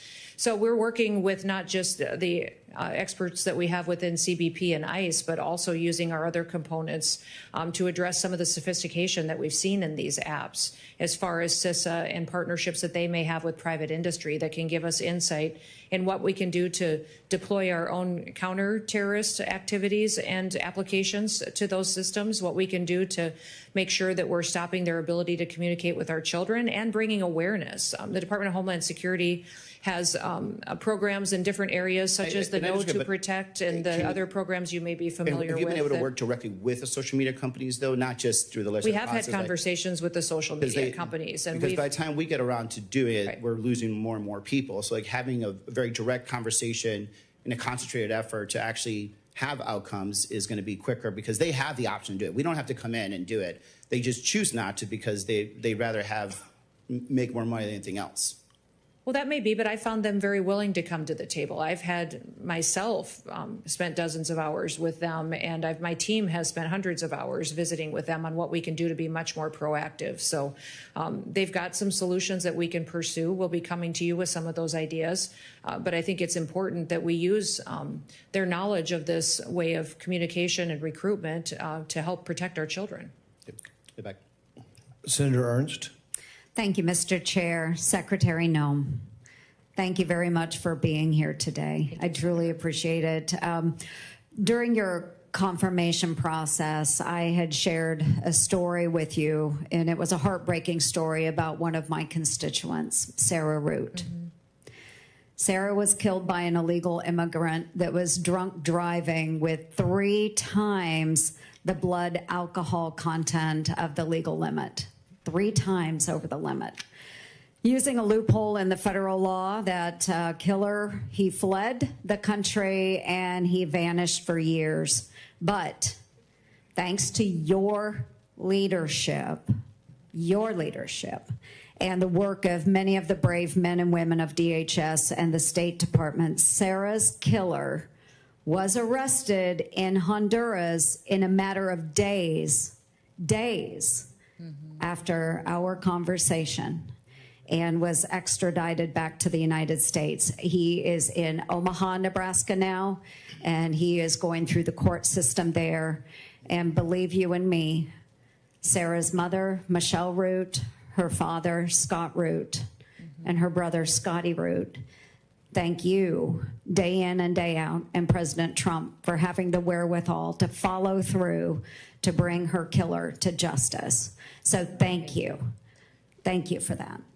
Well, thank you for telling Sarah's story. I know you had to for many, many years. That was the first time Honduras actually extradited someone for homicide. And so I think it's very important, the precedent we set, the relationship that we built there so that we were able to get some justice for Sarah's family. And thank you for being passionate about her. And that just proves that telling your story and telling her story doesn't fall on deaf ears with this administration. It certainly doesn't. And I want to take this time and just to point out the difference in the administrations. So after this killer fled from prosecution in the United States, he was on ICE's most wanted list. That was in the Trump administration. When President Biden came into office, he actually took this killer, Edwin Mejia, off of the most wanted list. They weren't actively trying to find him. Right. They didn't care about Sarah's plight, nor that of her parents. President Trump came back into office, and again, within that first month of President Trump being in office and you being sworn in, we had located him in Honduras and was able to negotiate for the extradition of this killer back to the United States. This family deserves justice, and I'm glad that they are getting it. So thank you, Secretary Noem.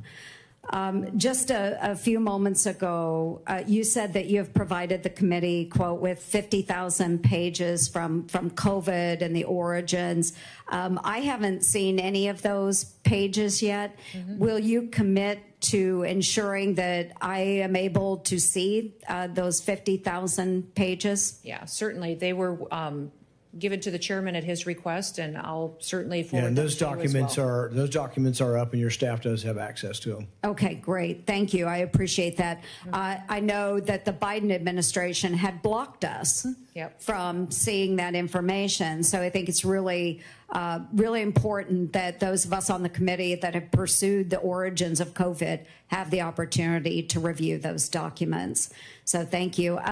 Just in the remaining time that I have, I want to talk a little bit about the DOJ work that we have going on, and you've been a very good partner with DOJ. And I want to commend your recent efficiency.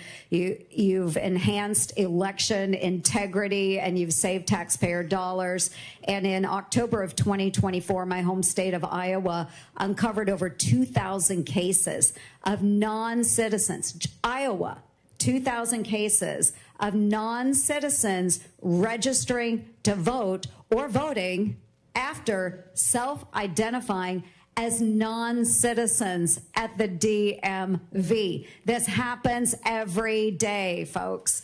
The previous administration, again, Joe Biden's administration, obstructed Iowa's request for immigrant verification records in the days before our federal election. This is unacceptable, and I'm grateful that you tackled this issue immediately. Some people may say 2,000 people, no big deal. But I will remind you that in one of our congressional districts, in the case of Marionette Miller Meeks, who's now a congresswoman, she won her race by six votes. It matters. Thank you, Secretary Noem, for doing the right thing, and I yield. Thank you. We're going to try to do a quick round of 5 minutes one more time. I'm going to gavel at 5 minutes so the secretary knows, everybody knows that's the end. We're going to try to move on to the next person to get you out of here. We talked a little bit about the wall earlier. The administration has asked for $46.5 billion for the wall. The border on the Mexican border is about 1,950 miles. We've fenced or walled about 700 of it. That leaves about 1,200 miles. There's 200 or 300 miles of it that probably never going to have a fence on. It's mountainous or just impossible to fence or wall. So I would say realistically, you got under 1,000. But let's just say there's 1,000. You really want to wall on 1,000. CBP says it's $6.5 million per mile. Your response today was $12 million per mile. That means $12 billion for 1,000 miles. We're off here by a factor of 3 or 4 with $46 billion. Where's the rest of the $46 billion? The administration says they want $46 billion for a wall. You could pave all of it and still have, $34 billion left over. What's the $34 billion going for? Yeah, Senator, thank you for the question. We do have 702 miles of wall today. 598 of that are steel. The rest of that is temporary that's in place. Since the president's been in office, over 70 miles has been erected. We have 11 contracts that have gone out and allocated. We also have 5 more that are pending. Based on the dollars that have been requested, it's not just the infrastructure that would be built that would be the actual wall construction. It would be also surveillance equipment. The number's way off. 1,000. You could do 1,000 miles for $12 billion. You're asking for $46 billion. So I'm one who's not impressed and would have to see more detail as to where the rest of the money went. We can't just throw $30 billion out there and say things cost a lot. I agree. We'll get you the specifics on that. With regard to the drones and all the preparatory work that DHS does and the government does for the NFL and for FIFA, does the NFL pay DHS for the work you do? Boy, not to my knowledge. I will. Well, I mean, here's my point. The NFL makes billions of dollars. We're $2 trillion in the hole. I don't care if government shares their technology and government helps out the World Cup. They ought to pay. Yeah, People are paying hundreds of dollars for tickets. I mean, thousands of dollars for the NFL, for Super Bowl and things. They're also paying for FIFA. And so these people ought to pay. And so I'm one holding up these authorizations, and I'll let them go forward. but I want people to pay. I mean, it's ridiculous that the average taxpayer who could never afford to go to an NFL Super Bowl has got to pay for their security. Should the government help? If we have technology they don't, perhaps. But they ought to pay. So NFL, FIFA, I think they all ought to pay. And we'll be insisting on trying to put language in that. If you're a for-profit entity and the government's helping you, you ought to pay for it. With regard to the Tulsi Gabbard situation, I suspect there are going to be other people that were caught up in this thing as well. I'm horrified by the idea that we took a former congresswoman and we're surveilling her and riding on jets with her. There was another story of an air marshal whose wife, might have been at January 6th or something, and now we're, have air marshals following another air marshal or his wife. So I want to hear the whole story of what happened. I want to hear that people have been let go, that they're no longer doing this. If there were abuses of Tulsi Gabbard's liberties, I want to hear from that. But I want repercussions to come from this. And I think you've said something's coming. Please let us know, and let us know how the program, the destruction of civil liberties can be minimized. I frankly probably have trouble with the whole program, but let's see if there's some way. But we need significant reform. If it needs legislation, please come to us with that. Thank you for your testimony today. Thank you. Thank you again, Secretary Noem, for being here. I just want to follow up briefly with Chairman Paul's questions about the cost of the wall, the billions of dollars that are going to be put forward. We do have to have accurate numbers so that we could look at that for funding it. But I would hope you also take a look at all of the cost of a wall, because there are a lot of other secondary kinds of defenses you have to put forward.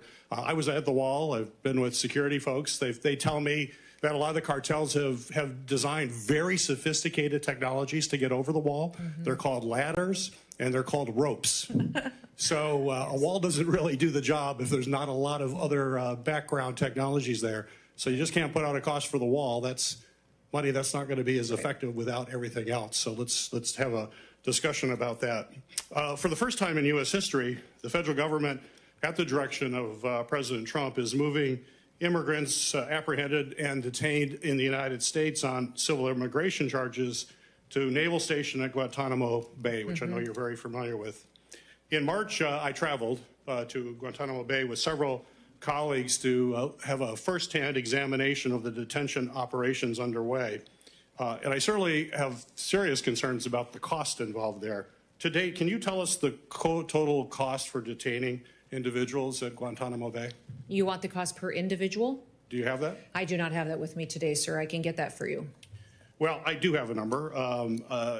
Do you know how much it costs to hold an immigrant in ICE detention facility in the United States? Do you have that number? Now, are you talking per day? 100 and I believe the last estimate that I got was $142 a day, around in that approximately per day. It's close to what I'm understanding. I understand it's $165 per day, so it's in the range. I'm still waiting for detailed financial information from this administration from my time to Guantanamo Bay. In fact, a letter with Chairman Paul and the ranking member together, we wanted more information on the cost there. When I was there, the 2-month cost estimate for operations was $43 million when we were down there talking to the officials there. And that does not include transportation to and from the island. We find that people are sent to the island and then they're sent back to the United States again before they're sent out. I'm not sure why we have all those costs. We have plenty of ICE facilities to keep them here. Why do you have to send them there and back? And on the day that I visited, there were 87 people in custody. And my understanding is that's a pretty normal number. There's at that time, at least. So my back of the napkin calculation, we're waiting for your numbers, is that it's costing about $100,000 a day to keep someone in Guantanamo Bay. Man, this is like ripe for Doge. Why is Doge not down there? We're spending $100,000 a day to keep someone in Guantanamo, and we fly them down there, we keep them there a while, then we fly them back to the United States. Or we could keep them here for $165 a day. I think that's kind of outrageous. So, I'm concerned by the staggering cost of this, and I would hope, Secretary, you could commit providing this committee a detailed breakdown of the total cost of that operation there. There were just a sea of empty beds. There was all sorts of security folks and nobody in those beds, which is why it's so expensive. So Chairman Paul will probably use this on his Festivus report later, I'm sure, of outrageous government spending, and I'll look forward to seeing that. Secretary Noem, are you familiar with Section 872 of the Homeland Security Act of 2002? It sounds familiar, sir. You'll have to remind me the topic. Yes. Well, Section 872 requires you, as Secretary, to provide a 60-day notice to Congress of any creation, deletion, consolidation, or alteration of organizations within the department that are not required in statute, which must include an explanation for the rationale behind any charges. It also prohibits you from making any changes to offices in the status. So my question for you is, why have you not provided notice to Congress of the changes you are making at the department? And will you be doing so in the near future? And will you include intended reduction in forces in that? For example, you've already terminated virtually the whole Civil Rights and Civil Liberties Office staff without any communication to Congress about your intent. And the only letter yesterday claiming all of the statutory responsibilities would be met, you sent a letter, but it conflicts certainly with the whistleblower disclosure that I received last week. So please explain to the committee why you are not following this law. Well, Senator, we are following that law. Those offices that you referenced are still open and functioning and providing their duties as required, but they have been right-sized. Many times the Office of Civil Rights and Civil Liberties, or the Ombudsman Office, which you and I visited about before, had grown quite expansive. They were used as a political tool, suing and attacking each other and censoring individuals and not doing the job for which they were created. So we've right-sized them, put them back on mission, and if there would be an instance to where notification is required, I certainly will follow that. Time has expired. Senator Moreno. Thank you again, Secretary. So following up on the themes that were just brought up, it seems to me that the most common sense answer and the least expensive way to house criminal aliens in the country is to not allow them to come here in the first place. Right? So it's whether it's $160 a day, $100,000 a day, it should be zero per day. And I hope that my Democrat colleagues, let's just codify what President Trump has done and prevent criminal aliens or anybody from entering this country illegally. That seems like the most fiscally conservative thing. So I hope when you're talking about these questions to the Secretary that we just say, let's just stop allowing people to come into the country illegally. By the way, that doesn't mean we don't want people to come here legally. That's the hypocrisy I just don't understand. When you're decrying the cost of housing criminal aliens, but you turned a blind eye when we had 10 million people come into this country illegally. Shifting gears real quick, you were a governor. It surprised you to learn that you're rated one of the top 5 most fiscally conservative, frugal governors in America last year? No, it wouldn't surprise me. I worked hard at making sure we were accountable to our taxpayers. So you are going to commit, and I think it'd be obvious, that when you are appropriated money through the reconciliation process to help you do what you need to do, that you're going to be as fiscally prudent with that money, correct? That is correct. All right, so let's talk about what they need. Certainly there's a wall, but wall by itself, to Senator Peters' point, doesn't accomplish the mission. There's all kinds of advanced technology. I was visiting Anderl. They have some incredible technology for detection that makes the Border Patrol agents' lives. You're looking at technology like that, right? Oh, absolutely. That's one of the discussions that we've had quite often with members of Congress and in these committee hearings, is just the wall will look very different based on where it is. Plus, the wall was never finished, even where you have a steel bollard wall. Many times they erected the steel bollard wall, but didn't build out the technology to support it and to keep individuals from throwing ladders and ropes over them. There's a whole system that was designed to operate together. And even when the wall was built, President Trump was never given the opportunity to complete the system that would actually secure it much better than just simple infrastructure. Sure. So physical barrier, tunnel detections. Yes. Technology surveillance. And some of these technologies can determine the difference between an animal and a human, can direct Border Patrol agents safely, let them know what they expect when they're there. So those are all the technologies. Let's talk about another part of what I would call the wall, which is the human element. How was the morale of the Border Patrol agents when you got there? When you took over day one and you visited them, kind of describe briefly what that was like. Well, they were very discouraged. If you remember, many of us I think you're being kind of discouraged. They were not allowed to do their jobs. They hired on to Border Patrol and ICE. I would say it's the same story to do a job, and they weren't allowed to do that by the last administration. So now they're. So there's recruitment Oh, challenges. absolutely. There was, but not anymore. I mean, Right. Border Patrol has we a have to make sure dramatic increase. we have to make sure we pay them properly. That's So correct. that's part of the money, right? That we have raises Yes. for them. Near and dear to my heart is the automobiles that they use there.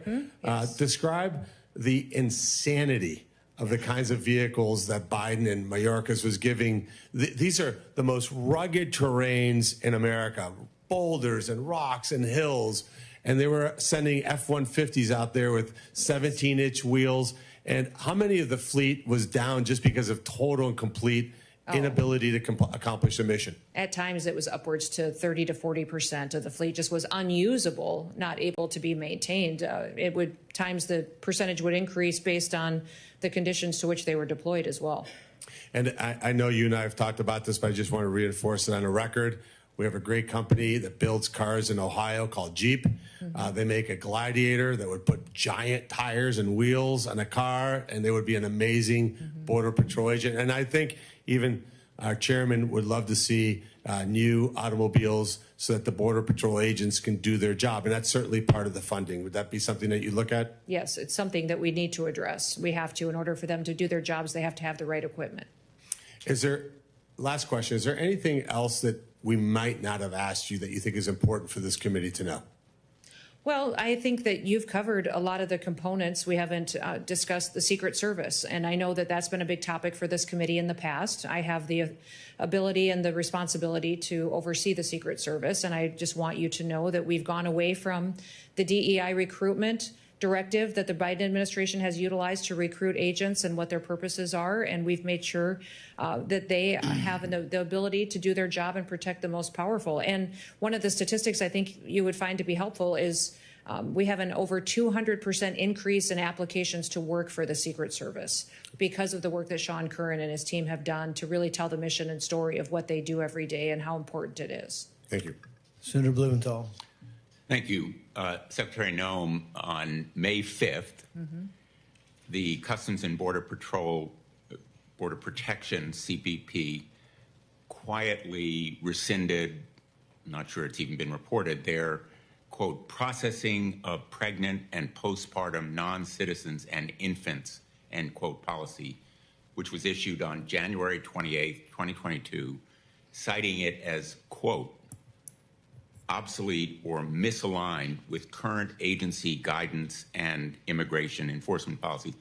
That January 28th policy memorandum followed years of inadequate care documented by a report from the Inspector General of the Department of Homeland Security showing that the treatment of pregnant, postpartum, and nursing women and infants was just horrendously and horrifically inadequate.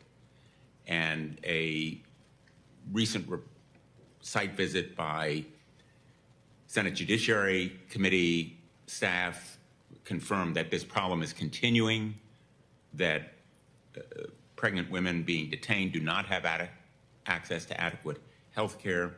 Do you agree or disagree that babies and pregnant women within CBP and ICE custody should receive care that are tailored to their specific needs? And why, in God's name, would that policy be rescinded providing that care? Well, Senator, I will look at the specifics of that policy and what was changed as of May 5th. I would say that everybody that's incarcerated or is brought into custody and is in a detention center is receiving appropriate care, and that we are making accommodations for individuals that have different physical situations or pregnancy. It's not happening. And so I will look at the specific policies as to why one of the requirements may have been changed or adapted. If you have a specific to point out, that would be fantastic. You don't know about this policy? I do know about the policy change, but I've looked at the guidelines of how we handle individuals that are pregnancy. Change. How could you allow it to happen? Well, sir, what are you finding wrong with what we do with individuals who are pregnant that are in our detention centers? Is there concerns I should be addressing? women who are pregnant or who have just had a child and their infant babies are not receiving adequate medical care. Everybody receives medical care. Concerned? Everybody receives medical care that is in our custody, and even if they are going to be returned, even if they're going to be returned back to their home country, we are making sure that they have medical care in their home country before they are sent there. So that is something that we do very diligently, is to make sure that anybody who has a medical issue, a concern, something that needs to be addressed is taken care of in those detention centers. Is factually untrue. No, it's actually more important, you permitted a policy to be rescinded that provides for adequate care because it was, quote, obsolete or misaligned with your agency's guidance and immigration enforcement priorities. How can you sit here and tell us that caring for pregnant women or infants or women postpartum is misaligned with your priorities? Yeah, everyone who's in our care and in our detention centers receives medical care that is appropriate to them and their specific condition. Absolutely, that is happening. You're about to lose a fifth of your workforce in FEMA, correct?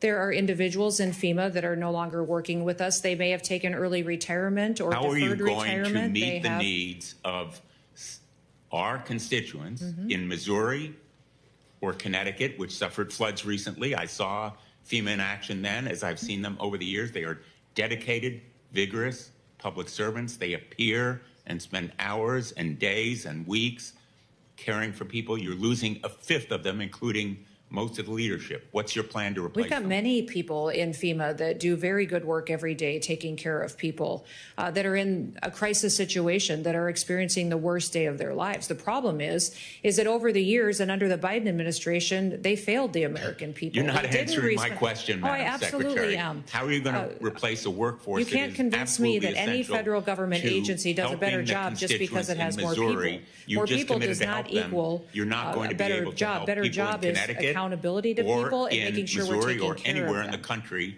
if you don't have the dedicated public servants in FEMA and you're losing them.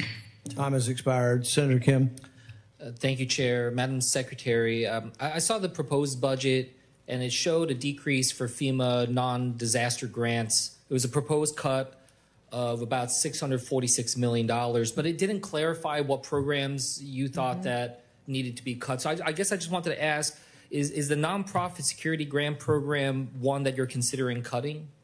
Well, we're having discussions with the White House on grants that will be continued in the future. The president firmly believes that FEMA needs to be eliminated as the way it stands today, that it needs to be reformed, and that states and local governments should do emergency response with the support of the federal government. So he believes it shouldn't be in the long-term recovery. 20 years later, still waiting to make claims to go out, and many of the grant programs within FEMA were moved over into climate change priorities. They were moved over into building bike paths and shade infrastructure and planting trees, when really, if it is a disaster and if we need to mitigate something happening in the future, we should be building better roads and bridges and putting in bigger culverts in areas that need to be addressed, not necessarily planting shade trees in parks with disaster recovery dollars. And that's what people need to remember, is all of these dollars that come from these grants, many times they're pulling out of that disaster recovery fund. So I think this evaluation of every single grant is appropriate. Many of them, after they're evaluated and are found to be appropriate, they're deployed. But that examination is something I take very seriously, that I need to do to make sure it's on task for why that grant was established. Look, I'll just say point blank, I think the answer should have been a clear no. And I think that there's very strong bipartisanship here in Congress, especially in the Senate, to protect the nonprofit security grant program. It's literally the best tool that people in New Jersey are telling me is needed to be able to counter anti-Semitism. You know, I can't tell you the number of synagogues and temples that are lined up to try to get this type of funding. In fact, you know, given the rise of anti-Semitism that we have in our country right now, you know, we should be surging resources, not cutting. So, I would hope that you'd have a more declarative no in that vein. And because, I'll be honest with you, I've been trying to see if we can dramatically increase funding to the nonprofit security grant program to try to fight this scourge of anti-Semitism. So I guess I just want to ask you, would you be open to supporting an increase in funding to the nonprofit security grant program if I'm able to work with some of my colleagues to be able to do that? We definitely have seen the value in that program and are willing to discuss this with you. What I would say is that we have to do an evaluation to make sure those dollars are going to the appropriate entities that they were intended. So they have been very important for many different people in different communities, and I recognize that.